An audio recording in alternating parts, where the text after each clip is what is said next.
Assalamualaikum warahmatullahi wabarakatuh. Perkenalkan, nama saya Yudan, Stanbook F551-18258. Jadi teman-teman, pada kesempatan kali ini saya akan menjelaskan tentang jenis-jenis representatif yang biasa digunakan untuk pengambilan keputusan. Baiklah, langsung saja kita masuk pada presentasinya. Ya, baiklah teman-teman, langsung saja saya jelaskan tentang presentasinya. Jadi di sini saya sudah menyiapkan PowerPoint-nya. Nah, jadi pada kesempatan kali ini saya akan menjelaskan tentang teknik-teknik representatif yang digunakan untuk pengambilan keputusan. Jadi terdapat 4 jenis teknik pengambilan keputusan. Yaitu yang pertama, teknik pohon keputusan, kemudian yang kedua teknik tabel keputusan, kemudian yang ketiga teknik program linier, yang keempat teknik analisis makro.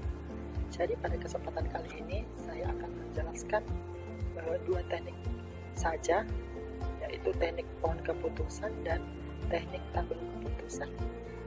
Yang pertama saya akan menjelaskan tentang teknik pohon keputusan.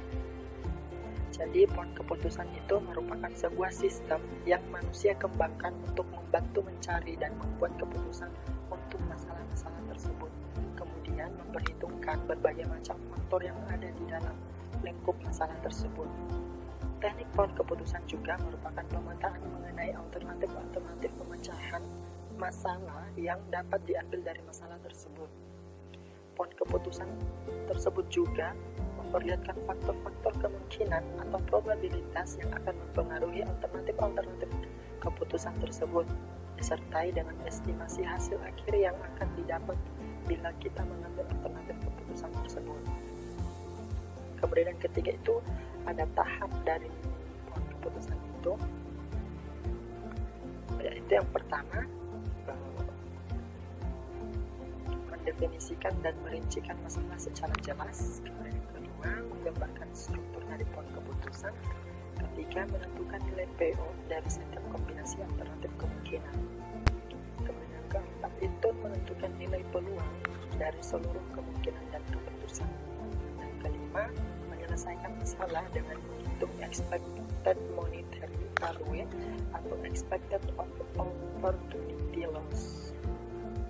Selanjutnya ada manfaatnya. Jadi manfaatnya ada 3, yaitu yang pertama membreakdown proses pengambilan keputusan yang kompleks menjadi lebih simpel, sehingga pengambilan keputusan akan lebih menginterpretasikan solusi dari permasalahan. Yang kedua, mengeksplorasi data, menemukan hubungan tersembunyi antara sejumlah calon variabel input dengan sebuah variabel target. Kemudian yang ketiga itu manfaat ketiganya itu memudahkan antara eksplorasi data dan pemodelan, sehingga sangat bagus sebagai langkah awal dalam proses pemodelan, bahkan ketika dijadikan sebagai model akhir dari beberapa teknik yang lainnya. Selanjutnya ada kelebihan dan kelemahannya. Jadi kelebihannya itu, kelebihan yang pertamanya itu adalah daerah pengambilan keputusan yang sebelumnya kompleks dan sangat global dapat diubah menjadi lebih simpel dan spesifik. Jadi pada kelebihan pertama ini, daerah pengambilan keputusan yang sebelumnya itu yang sudah kompleks itu dan sangat global itu dapat diubah menjadi lebih simpel dan spesifik lagi. Kemudian yang kedua, eliminasi perhitungan yang tidak diperlukan karena diuji berdasarkan karakter atau kelas tertentu. Kemudian yang ketiga, fleksibel untuk memilih fitur dari internet node yang berbeda. Dan kemudian kelebihan yang keempatnya, dapat menghindari permasalahan seperti kriteria dan kelas dalam jumlah yang sangat banyak. Selanjutnya saya akan menjelaskan tentang kelemahannya, yaitu terjadinya overlap, terutama ketika kelas-kelas dan kriteria yang digunakan dengan jumlah yang sangat banyak akan menyebabkan meningkatnya waktu dan jumlah memori pengambilan keputusan. Kemudian kelemahan yang keduanya itu mengakumulasi jumlah error dari setiap tingkat dalam sebuah pohon keputusan yang besar. Yang ketiga, kesulitan dalam mendesain pohon keputusan yang optimal. Yang keempat, hasil kualitas keputusan metode ini sangat tergantung pada bagaimana pohon tersebut didesain. Jadi kita harus pintar-pintar mendesain pohon keputusan kita tersebut. Selanjutnya ada konsep dasar dalam pembuatan pohon keputusan ini. Jadi ini model untuk keputusan. Pertama ini gambar model keputusan. Kemudian yang kedua itu change atau kemungkinan hal apa yang akan terjadi selanjutnya, ya begitu. Dan ini garis penghubung. Jadi gambar ketiga ini, lambang ketiga ini menjadi garis penghubung, baik itu dari sini ke sini atau selanjutnya seperti itu.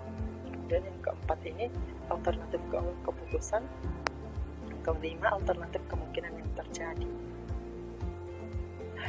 Selanjutnya ada contoh penggunaan dari konsep dasar ini. Ini contoh kecilnya,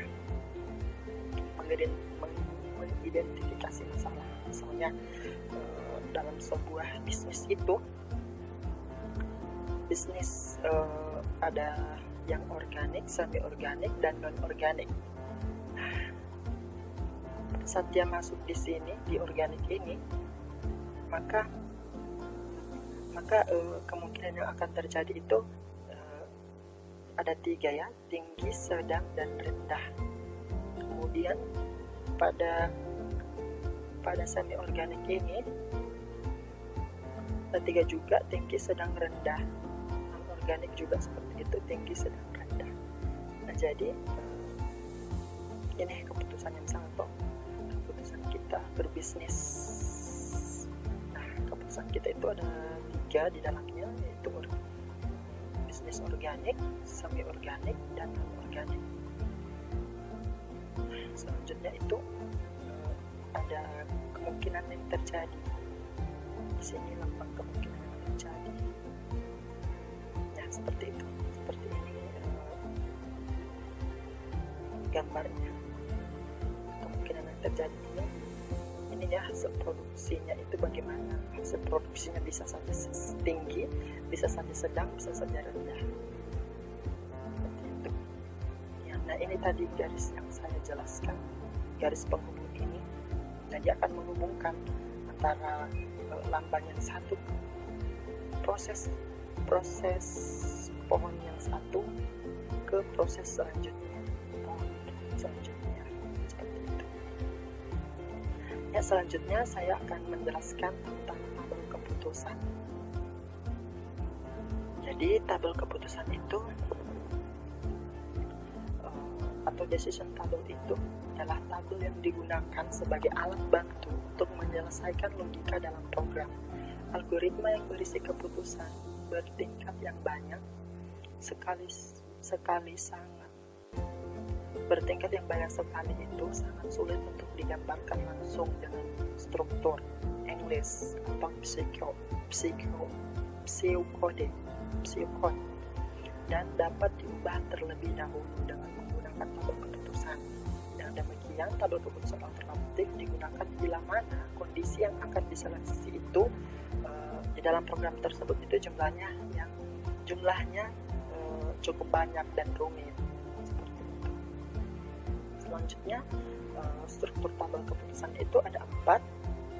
Pertama, kondisi start. Yang kedua, kondisi entry. Ketiga, action start dan action entry. Jadi kondisi start itu bagian yang berisi kondisi yang akan diseleksi. Yang kedua, kondisi entry itu berisi kesimpulan,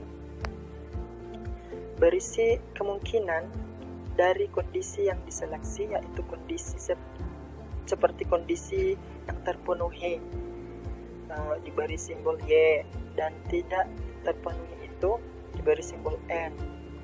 Kemudian action step itu berisi pertanyaan-pertanyaan yang akan dikerjakan baik kondisi yang diseleksi terpenuhi maupun tidak terpenuhi.